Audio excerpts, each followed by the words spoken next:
Good morning class, कैसे हैं आप सब? बढ़िया। ओके, अच्छे ही रहने चाहिए बेटा। चलिए, तो बीच में मैंने आपको 2 दिन शॉर्ट वीडियोस डाली थी, स्मॉल कॉन्सेप्ट्स अपलोड किए थे, ठीक है। तो मंडे टू फ्राइडे ही आपको रेगुलर क्लासेस मिलेंगी, सैटरडे संडे आपका ऑफ रहता है। उसमें या तो आपको स्मॉल कॉन्सेप्ट्स मिल सकते हैं, शॉर्ट वीडियोस मिल सकती हैं, या फिर आप अपना पिछला रिवाइज कर सकते हैं। अगर किसी का कोई लेक्चर छूट गया है तो आप उसको सैटरडे संडे में देख सकते हैं और सारा का सारा रिवाइज कर सकते हैं, ठीक है। तो चलिए आगे स्टार्ट करते हैं। हम कर रहे थे बेटा टेंस, और टेंस में हम क्या पढ़ रहे थे? प्रेजेंट इंडेफिनिट टेंस पढ़ रहे थे। प्रेजेंट इंडेफिनिट टेंस में मैंने आपको यूज टू वाला कॉन्सेप्ट बता दिया था, ठीक है। हैबिट वाला कॉन्सेप्ट बता दिया था, ओके। उसके बाद हम पढ़ रहे थे स्टेटिव वर्ब्स, या डिफरेंट टाइप की हमने वर्ब्स पढ़ी थी, ठीक है, ओके। और स्टेटिव वर्ब्स बेटा मैंने क्या बताया था कि जो एक्शन शो नहीं करती, सिर्फ किसको शो करती हैं? स्टेट को शो करती हैं। जो आज का वीडियो देख रहे हैं, डायरेक्ट आज का लेक्चर देख रहे हैं, वो पहले सारे लेक्चर्स देख लेना, तभी आज का लेक्चर समझ में आएगा, अदरवाइज समझ में नहीं आएगा, ठीक है। जो कॉन्सेप्ट हमारा चल रहा था उसकी इंट्रोडक्शन में लास्ट लेक्चर में आपको दे चुकी हूँ, तो आज आगे पढ़ेंगे, ओके। चलिए, तो मैं आपको वर्ब्स बता चुकी हूँ, ये थोड़ा सा ओवरव्यू दे रही हूँ आपको कि वर्ब, एक्शन वर्ब पढ़ी हमने, स्टेटिव वर्ब पढ़ी, हैपनिंग वर्ब पढ़ी एंड पोजेशन वर्ब पढ़ी, ठीक है। अभी तक हम इतना पढ़ चुके हैं। स्टेटिव वर्ब बताया था आपको, एक्शन शो करेगी, स्टेटिव वर्ब स्टेट शो करेगी, हैपनिंग वर्ब हैपनिंग शो करेगी, ठीक है। और पोजेशन वर्ब पोजेशन शो करेगी, अधिकार शो करेगी। यहाँ तक की बात मैं आपको कर चुकी हूँ। एक स्टूडेंट का डाउट आया है कि एक्शन वर्ब और हैपनिंग वर्ब में क्या डिफरेंस है। एक्शन वर्ब है ना बेटा, एक्शन वर्ब और हैपनिंग वर्ब में डिफरेंस क्या है? एक्शन वर्ब जो है वो कॉन्टिन्यूअस में आ सकती है, क्योंकि वो एक्शन शो करेगी, है ना, एक्शन शो करेगी, तो वो कॉन्टिन्यूअस में आ सकती है। लेकिन हैपनिंग वर्ब जो है वो कॉन्टिन्यूअस में नहीं आ सकती। कैसे? मैंने आपको कल एग्जाम्पल भी दिया था, कि आई एम अ टीचर, ठीक है, आई एम अ टीचर। अब यहाँ पे हम कॉन्टिन्यूअस नहीं लिख सकते, आई एम की जगह, एम की जगह हम कॉन्टिन्यूअस नहीं लिख सकते। या तो मैं टीचर हूँ या मैं टीचर नहीं हूँ। अब ये नहीं कहते ना कि मैं टीचर बन रही हूँ, आधी बन गई आधी रह गई, ओके। तो ये हैपनिंग को शो कर रही है और हैपनिंग को शो कर रही है, तो हम इसको कॉन्टिन्यूअस में नहीं लिख सकते। यही डिफरेंस है आपका एक्शन वर्ब और हैपनिंग वर्ब के अंदर, ठीक है। ये डिफरेंस मैं आपको क्यों बता रही हूँ? ताकि आप इसमें कंफ्यूज ना हो कि डिफरेंस क्या है, क्योंकि एक्शन वर्ब भी हो रहा है, शो करेगी, है ना, एक्शन शो करेगी। और हैपनिंग वर्ब में भी हम क्या कहते हैं कि मैं हूँ या ये काम हो रहा है, बीइंग यूज करते हैं ना हम लोग। तो इसलिए आप कंफ्यूज ना हो, इसलिए मैं आपको बता रही हूँ। ये क्लियर है सभी को? ठीक है, ओके। चलिए अब आगे चलेंगे। यहाँ तक मैं आपको पढ़ा चुकी हूँ। अब देखेंगे कि कौन सी वर्ब्स स्टेटिव में यूज होंगी और उनमें आईएनजी लगाते ही वो क्या बन जाएंगी। तो सबसे पहली वर्ब लिखिए बेटा हैव। सबसे पहली वर्ब लिखिए हैव से स्टार्ट करेंगे हम लोग, ओके। तो अब हमने पढ़ा है कि हैव जो है हम इस पे आईएनजी फॉर्म यूज़ नहीं करते, ठीक है। लेकिन हम आईएनजी फॉर्म इसके ऊपर नॉर्मली यही पढ़ते हैं कि आईएनजी फॉर्म नहीं आती इसके साथ, क्योंकि ये किसको शो करता है? पोजेशन को शो करता है। लेकिन बेटा अगर ये एक्शन को शो कर रही हो, अगर ये एक्शन को शो कर रही हो, तो हम इसके साथ आईएनजी लगा सकते हैं। देखिए कैसे। तो पहले तो लिख लीजिए कि अगर ये हैव जो है वो क्या शो करे, अगर करे शोज पोजेशन, अधिकार शो करे, ठीक है, तो आप इसके साथ कॉन्टिन्यूअस फॉर्म नहीं लगा सकते, कॉन्टिन्यूअस फॉर्म यूज नहीं कर सकते। दैट मीन्स कि आप इसके साथ क्या नहीं यूज कर सकते? आईएनजी यूज नहीं कर सकते। कब? जब ये क्या शो करेगी आपको? पोजेशन शो करेगी। क्लियर सभी को? ठीक है, आगे बात करते हैं। अगर ये क्या शो कर रही हो? एक्शन शो कर रही हो। अब एक्शन कहाँ शो करेगी? कि मान लो मैं खाने की बात कर रही हूँ, ईट, या फिर मैं बात कर रही हूँ ड्रिंक की, ठीक है, ड्रिंक कर रही हूँ, पानी पी रही हूँ, या कुछ और लिक्विड ले रही हूँ, देन ड्रिंक। अगर हम बात करें फन की, या फिर हम पढ़ते हैं टाइम की, गुड टाइम, है ना, ये सब चीज़ें हों, तो ये क्या शो करेंगे स्टूडेंट्स? एक्शन शो करेंगे। और जब इन चीज़ों से हमें एक्शन शो होता है, तो हम हैव के साथ क्या यूज़ कर सकते हैं? कॉन्टिन्यूअस फॉर्म यूज़ कर सकते हैं, ठीक है। इनके साथ आप कॉन्टिन्यूअस लगा सकते हैं, क्योंकि ये हमें क्या शो करेंगी? एक्शन शो करेंगी। क्लियर है यहाँ तक सभी को? कोई डाउट? अगर कोई डाउट आए तो आप मुझे फेसबुक पेज पे मैसेज डाल सकते हैं। मेरा फेसबुक पेज भी है इंग्लिश बाय मिलन सिंह के नाम से ही। क्लियर सभी को? Very nice. चलिए तो अब देखते हैं कि कब हम हैव में कॉन्टिन्यूस फॉर्म लगाएंगे और कब नहीं लगाएंगे। ये तो बात हो गई जब वो पोजेशन शो कर रहा हो सेंटेंस में तो कॉन्टिन्यूस फॉर्म नहीं आएगी, और जब एक्शन शो कर रहा हो तो कॉन्टिन्यूस फॉर्म आ सकती है। चलिए बेटा अब मुझे बताइए, अगर मैं बोलूँ, अब हैव की फॉर्म्स तो आपको पता है ना, हैव की फॉर्म्स तो हम सबको पता है, हैज़ सॉरी, हैज़ और हैड। ठीक है,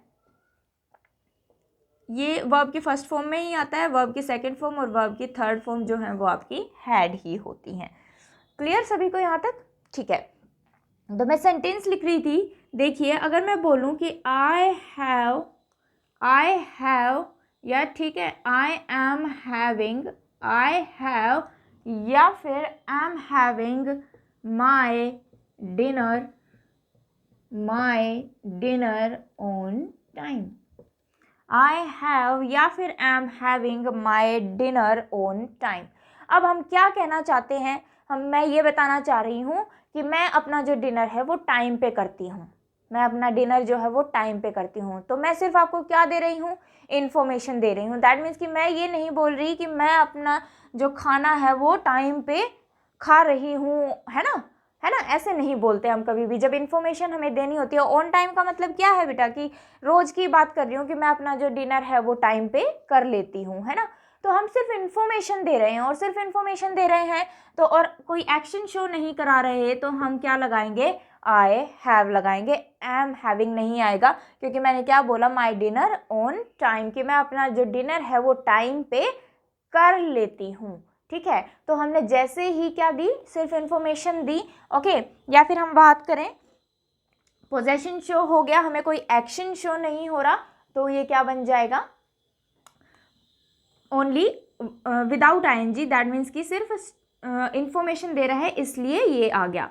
ऐसे ही अगर मैं बोलूँ I have a car, I have a car, ठीक है, मेरे पास एक गाड़ी है। तो अब बताओ क्या कोई एक्शन शो कर रहा है? नहीं, सिर्फ स्टेट शो कर रहा है या पोजेशन शो कर रहा है कि मेरे पास कार है। तो यहाँ पे हम क्या नहीं लिख सकते, आई एम हैविंग जो है वो यहाँ पे गलत हो जाएगा। क्लियर? तो यहाँ पे हमें क्या लिखना पड़ेगा, हैव लिखना पड़ेगा। मान लो इस आई की जगह ही मैं क्या लिख देती, शी, तो हैव की जगह हमें क्या करना पड़ता, हैज़ करना पड़ता, कि शी हैज़ अ कार, उसके पास एक गाड़ी है। क्लियर है सभी को यहाँ तक? ठीक है, नोट डाउन कीजिए बेटा और स्क्रीनशॉट ले लीजिए, और अपने नोट्स जो हैं वो आपको ज़रूर कंप्लीट रखने हैं। ठीक है, नोट्स आपको ज़रूर कंप्लीट रखने हैं, अदरवाइज आपको आगे जाके प्रॉब्लम हो जाएगी। यहाँ तक क्लियर हुआ सभी को? ठीक है, नेक्स्ट देखिए, रब करूँ, ग्रेट। नेक्स्ट एग्जाम्पल देखिए,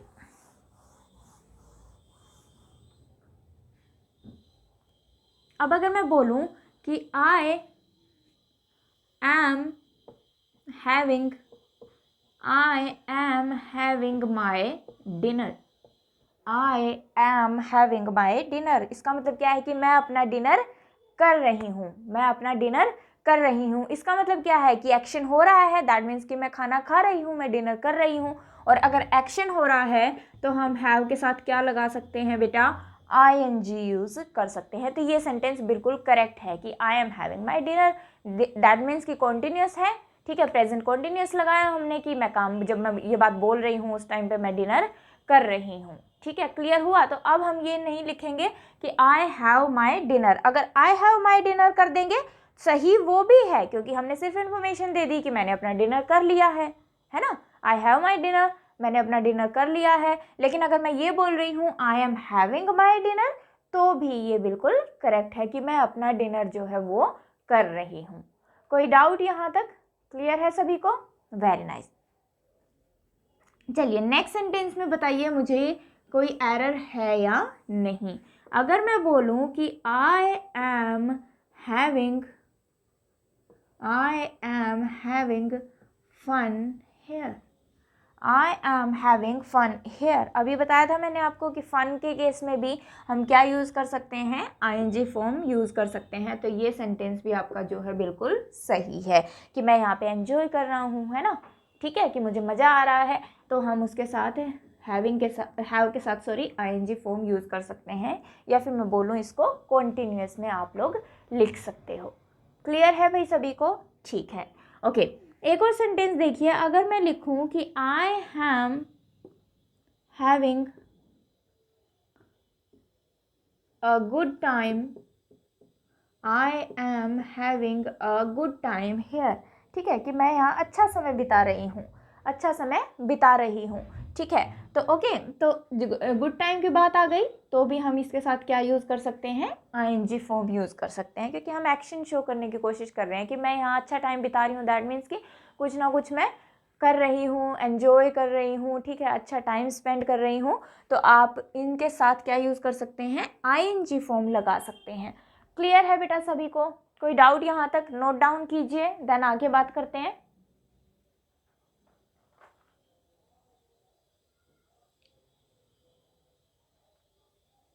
चलिए, अब अगर मैं बात करूँ, अगर मैं शो करूँ, लिख लीजिए बेटा, नेक्स्ट पॉइंट लिख लेना कि अगर मैं हैव से क्या शो कर रही हूँ, रिलेशन शो करना चाहती हूँ। हैव से क्या शो करना चाहती हूँ, रिलेशन शो करना चाहती हूँ। तो जब भी आप रिलेशन शो करेंगे तो आप कभी भी उसके साथ कॉन्टिन्यूअस फॉर्म यूज़ नहीं कर सकते, क्योंकि अगर आप किसी से रिश्ता शो कर रहे हैं, रिलेशन शो कर रहे हैं, तो एक्शन तो कोई होगा नहीं, सिर्फ आप इन्फॉर्मेशन ही देंगे, है ना। और सिर्फ इन्फॉर्मेशन देंगे तो आईएनजी यूज़ नहीं हो सकता, कॉन्टिन्यूअस फॉर्म यूज़ नहीं हो सकती। फॉर एग्जाम्पल, अगर मैं बोलूँ कि I have many friends, I have many friends इन भिवानी।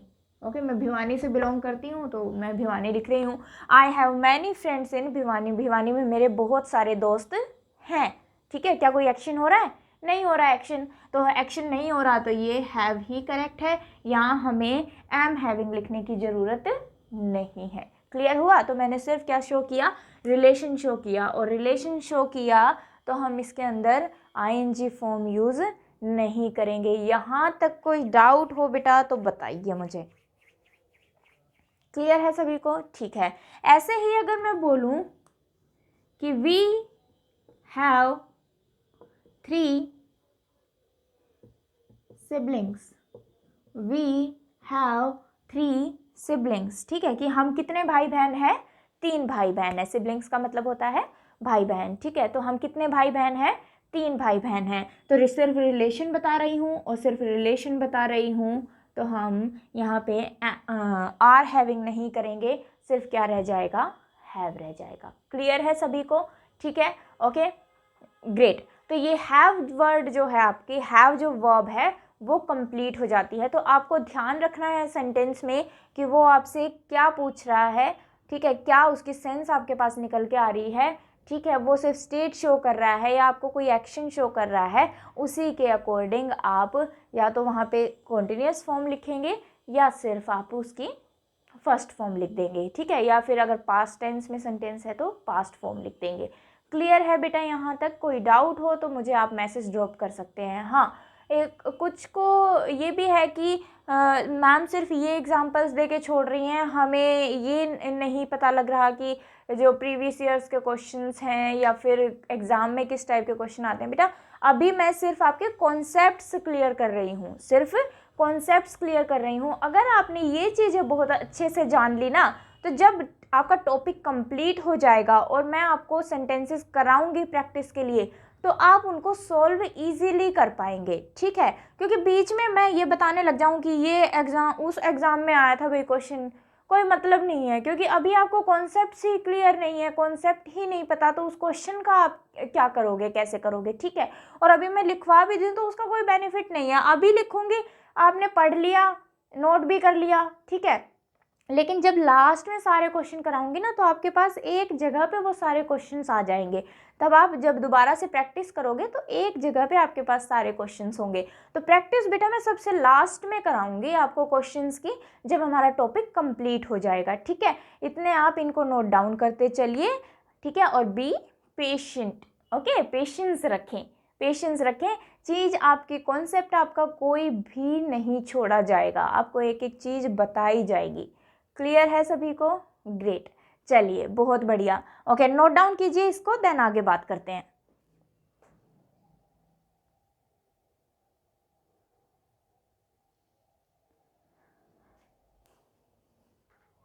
चलिए नेक्स्ट वर्ब देखिए अब। हैव से नेक्स्ट वर्ब लिखिए आप लव। नेक्स्ट वर्ब कौन सी लिखेंगे? लव। लव।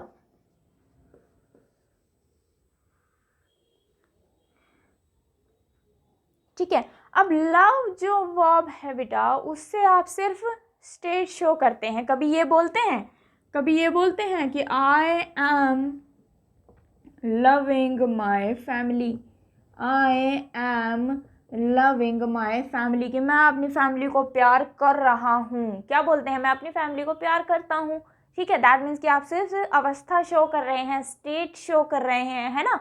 तो हम कभी भी एम लविंग नहीं लिखेंगे। क्या लिखेंगे? सिर्फ I love my family, I love my family. तो लव के साथ बेटा हम कॉन्टिन्यूस फॉर्म यूज़ नहीं करते, क्योंकि ये कोई भी एक्शन शो नहीं करती। क्लियर? ओके, नोट बना के लिख लेना इसके अंदर, जो कि बहुत इम्पोर्टेंट है।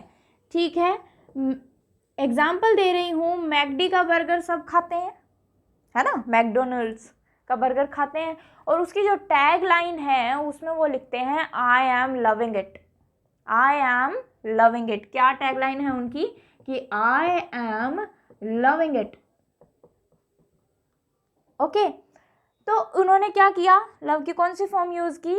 ING। और इसका मतलब क्या है? कि मैं एंजॉय कर रही हूँ भाई, मुझे ये बहुत अच्छी लग रही है, जब मैं खा रहा हूँ इसको तो मुझे ये बहुत अच्छा लग रहा है। अब मुझे ये बताइए कि कोई मेरे सामने खाना रखा है, या मैं कोई चीज़ अच्छी रखी है मेरे सामने खाने के लिए, तो मुझे ये बताइए, क्या मैं उसे बिना खाए ये कह सकती हूँ आई एम लविंग इट? मुझे पता ही नहीं वो अच्छा बना है, बुरा बना है, कैसा बना है ना।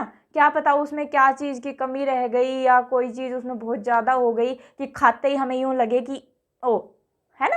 तो ये बात सिर्फ आप कब बोल सकते हैं? जब आप उसको, किसी चीज़ को खा रहे हैं और आप उसको एंजॉय कर रहे हैं, आपको अच्छा लग रहा है, तभी तो बोलेंगे ना कि आई एम लविंग इट। सिर्फ हमारे सामने खाना रखा है, ठीक है, हमें पता ही नहीं वो कैसा है, या हम उसको खा ही नहीं रहे, तो आप सिर्फ देख के बोल देंगे आई एम लविंग इट? नहीं बेटा। तो ये इम्पोर्टेंट है ये बात, ये जो टैग लाइन है ना मैकडी की, ये बिल्कुल करेक्ट है, लेकिन ये बात आप सिर्फ कब बोल सकते हैं? While eating. वाइल ईटिंग, सिर्फ खाते टाइम ही आप इस सेंटेंस को यूज़ कर सकते हैं, तभी आप इसमें लव में ING फॉर्म यूज़ कर सकते हैं। समझ में आया सभी को? ठीक है, तो सिर्फ वाइल ईटिंग आप बोल सकते हैं कि I am loving it. Clear है? लेकिन जब आप खा नहीं रहे हैं तब आप इसको नहीं बोल सकते, या फिर मैं बोलूँ कि आप लव में ING फॉर्म यूज़ नहीं कर सकते। तो लव से आप कोई भी सेंटेंस बनाइए, सिर्फ आप स्टेट ही शो कर पाएंगे, और स्टेट ही शो कर पाएंगे तो ING फॉर्म नहीं आएगी, कॉन्टिन्यूस नहीं आएगा, क्योंकि एक्शन शो नहीं हो रहा, और एक्शन शो नहीं हो रहा, और इसका जो एक्सेप्शन है वो क्या है? ये वाली लाइन, और इसमें आप ING यूज़ कर रहे हैं, तो ये बात सिर्फ आप कब बोल सकते हैं? वाइल ईटिंग, सिर्फ खाते टाइम बोल सकते हैं। क्लियर सभी को? कोई डाउट यहाँ तक? सबको समझ में आया है? Very nice. तो आज मैं आपको 2 ही वर्ब करा रही हूँ, इनको अच्छे से पढ़ लेना। कोई डाउट आता है तो मुझे मैसेज ड्रॉप कर देना। क्लियर है सभी को? ठीक है, नोट डाउन कर लीजिए। इसके बाद वोकैब पोर्शन पे आ जाते हैं, वोकैब पोर्शन करेंगे इसके बाद। चलिए, तो वोकैब पोर्शन में बेटा मैं आपको कराने जा रही हूँ spelling correction. Spelling correction, spelling correction करेंगे हम लोग। स्पेलिंग करेक्शन, स्पेलिंग करेक्शन में पहले जो भी वर्ड मैं आपको बोलूँगी उसको आप पहले खुद से लिखेंगे, देन मैच करेंगे आपने सही लिखी है या नहीं, ठीक है। और कहाँ गलती की है तो उसके सामने ही ये भी नोट कर लेंगे कि मैंने ये अल्फ़ाबेट गलत लिखा था और इसकी जगह पे ये आना चाहिए था। कोई डाउट यहाँ तक? सबको क्लियर है? ठीक है। आज का पहला वर्ड लिखते हैं असैसिनेशन। जैसे बोल रही हूँ वैसे ही लिखना है, असैसिनेशन। ये वर्ड बेटा आपके वन वर्ड सब्स्टिट्यूशन के पॉइंट ऑफ व्यू से भी बहुत इम्पोर्टेंट है, ठीक है, क्योंकि ये बहुत बार एग्जाम में पूछा जा चुका है, किसी ना किसी एग्जाम में पूछा जाता रहा है, ठीक है। तो लिखिए वर्ड असैसिनेशन। ओके, मैं थोड़ा सा तोड़ के लिख रही हूँ वर्ड को ताकि आपको स्पेलिंग याद रहे। इकट्ठी भी लिख देती हूँ, कभी यूँ सोचो कि ये क्या लिख दिया। ASSI and nation, assassination. Meaning क्या होता है? राजनैतिक हत्या। जो हिंदी में लिखना चाहें वो लिख लेना, ठीक है। इंग्लिश मीनिंग जरूर लिखना है, लेकिन अगर आप ये सोचते हो कि आप भूल जाओगे तो आप इसका हिंदी मीनिंग भी लिख सकते हैं, ठीक है। अदरवाइज आपको इंग्लिश मीनिंग तो जरूर ही लिखना है, क्योंकि आपको जो ऑप्शंस मिलेंगे बेटा वो इंग्लिश के ही मिलेंगे, हिंदी के नहीं मिलेंगे, ठीक है। ओके, तो इसका इंग्लिश मीनिंग लिख लीजिए, that is murder due to political reasons. राजनीतिक कारणों से अगर किसी की हत्या कर दी जाए तो वो क्या कहलाते हैं? असैसिन्ड कहलाते हैं, या उसका मर्डर जो है वो क्या कहलाता है? असैसिनेशन। तो अगर मैं बात करूं महात्मा गांधी, इंदिरा गांधी, राजीव गांधी, ये सब के सब क्या है बेटा? असैसिन्ड हैं, मर्डर्ड नहीं है। तो ये क्वेश्चन कई बार आपके पास ना sentence correction, sentence improvement, error में भी पूछ लिया जाता है कि कोई किसी पॉलिटिकल लीडर का नाम आपको दे देते हैं, ठीक है, राजनीति से रिलेटेड आपके पास क्वेश्चन आ गया, तो वो उसमें असैसिन्ड वर्ड की जगह पे मर्डर लिख देते हैं। और जैसे ही उन्होंने मर्डर लिख दिया और किसी पॉलिटिकल लीडर की बात हो रही है तो उस मर्डर को आपको काटना पड़ेगा और उसकी जगह पे क्या लिखना पड़ेगा? असैसिन्ड लिखना पड़ेगा। वो आपको चेक करना पड़ेगा कि सेंटेंस किस टेंस में आपको गिवन है, उसके अकॉर्डिंग ही हम असैसिन की फॉर्म लगा देंगे, ठीक है। असैसिनेशन आपका जो है वो देखेंगे कि असैसिन वर्ब है, असैसिनेशन आपका जो है वो नाउन है। क्लियर सभी को? ठीक है। तो आपको ध्यान रखना है कि पॉलिटिकल लीडर के साथ हमेशा वर्ड असैसिनेशन यूज़ होता है बेटा, मर्डर वर्ड यूज़ नहीं होता। ये ग्रामर पॉइंट ऑफ व्यू से भी बता रही हूँ मैं आपको। क्लियर है सभी को? तो इसको कैसे लिख सकते हैं आप? ASSI and nation. बहुत ईजी है ये स्पेलिंग याद करना, असैसिनेशन। क्लियर हुआ सभी को? ठीक है। नेक्स्ट स्पेलिंग लिखिए बेटा कंसेशन। कंसेशन जिसको हम क्या बोलते हैं? रियायत। कंसेशन, रियायत। तो कंसेशन की स्पेलिंग लिखेंगे दूसरी, कंसेशन, CONCESSION। मीनिंग लिखना हो तो लिख लेना रिलीफ, मीनिंग लिखना हो तो लिख लेना रिलीफ, ओके, या फिर रियायत, रियायत या फिर रिलीफ, रियायत या फिर रिलीफ। क्लियर है सभी को? ओके, नोट डाउन कर लेना बेटा कंसेशन को, ठीक है। ओके, थर्ड स्पेलिंग लिखिए अब आप, हीमोग्लोबिन। हीमोग्लोबिन, हीमोग्लोबिन, ठीक है। आपके ब्लड में होता है हीमोग्लोबिन, उसी की स्पेलिंग आपको लिखनी है। तो बोलने में हीमोग्लोबिन आता है, लेकिन लिखेंगे जब होगा इसी तरीके से, आप इसको याद रखिए, HEMOGLOBIN, है मोग्लोबिन। क्योंकि हीमोग्लोबिन बोलते हैं तो ए जो है वो साइलेंट हो जाता है और सिर्फ हम लिख देते हैं क्या? HE या फिर HI, जो कि आपकी स्पेलिंग को गलत कर देगा। तो हेमोग्लोबिन आप इसको बोल सकते हैं सिर्फ स्पेलिंग याद रखने के लिए, ओके। तो ये आपके ब्लड में होता है, जिसके कारण ब्लड का कलर जो है वो कैसा होता है? रेड होता है, ठीक है। तो ये क्या हो गया बेटा आपका? सॉरी, हीमोग्लोबिन हो गया, ठीक है। नेक्स्ट स्पेलिंग लिखिए बेटा प्रोफेसर। प्रोफेसर, नेक्स्ट स्पेलिंग लिखेंगे प्रोफेसर। आपको सभी को पता है, ठीक है, कॉलेजेस में जो टीचर्स होते हैं, ठीक है, वो लेक्चरर या प्रोफेसर होते हैं। इसमें आपको ध्यान रखना है कि हम गलती करते हैं डबल एफ लगाने की। किसकी मिस्टेक करते हैं? डबल एफ लगाने की। प्रोफेसर में हमेशा ही सिंगल एफ आता है। ओके, तो यहाँ पे ही गलती होती है हमसे कि हम यहाँ पे डबल एफ लगा देते हैं, तो प्रोफेसर में बेटा हमेशा ही सिंगल एफ आता है। क्लियर है सभी को? ठीक है, नेक्स्ट स्पेलिंग लिखिए क्वेश्चनेयर। ध्यान से सुनिए और फिर लिखिए। क्वेश्चन तोड़ के बोल रही हूँ मैं, क्वेश्चन एंड नेयर। क्वेश्चनेयर कहते इसका मीनिंग होता है प्रश्नों का समूह, that is group of questions, group of questions. ठीक है, तो क्या लिखेंगे? क्वेश्चनेयर। यहाँ लिख रही हूँ मैं क्वेश्चन, देखो तोड़ के लिख रही हूँ। इस स्पेलिंग में भी आपको एग्जाम में इस तरीके से लिखी हुई नहीं मिलेगी, आपको एग्जाम में तो एक साथ ही मिलेगी, एग्जाम में आपको एक साथ ही लिखी हुई मिलेगी ऐसे। ठीक है, मीनिंग क्या होता है? ग्रुप ऑफ क्वेश्चंस, या फिर आप बोल सकते हैं प्रश्नों का समूह। ठीक है, जो क्वेश्चंस पूछे जाते हैं उनके समूह को कहते हैं क्वेश्चनेयर। अब मैंने तोड़ के इसलिए लिखा है क्योंकि जैसे ही हम बोलते हैं क्वेश्चनेयर तो जो एन है वो एक ही बार साउंड करता है, और एक ही बार साउंड करता है तो हम सिंगल एन लगा देते हैं। लेकिन कितने एन आते हैं? डबल एन आता है, डबल एन आता है। इसीलिए मैंने इस स्पेलिंग को तोड़ के लिखा है कि question and near, question and near, questionnaire. ठीक है, और ये क्या बन जाए, इसका मीनिंग क्या होता है? Group of questions. क्लियर बेटा? तो आज आपको ये 5 स्पेलिंग्स और याद करनी है। ठीक है, बाकी का लेक्चर हम कल कंटिन्यू करेंगे। तो बेटा पढ़ते रहिए, ठीक है, रिवाइज करते रहिए। जब रिवाइज नहीं करेंगे तो सारा का सारा साथ साथ साफ होता जाएगा, इसलिए रिवीजन की ज़रूरत बहुत ज़्यादा है। ठीक है, तो आज जितना कराया है इतना पढ़िए, बाकी कल मिलते हैं। ठीक है, okay, thank you class, bye bye, take care.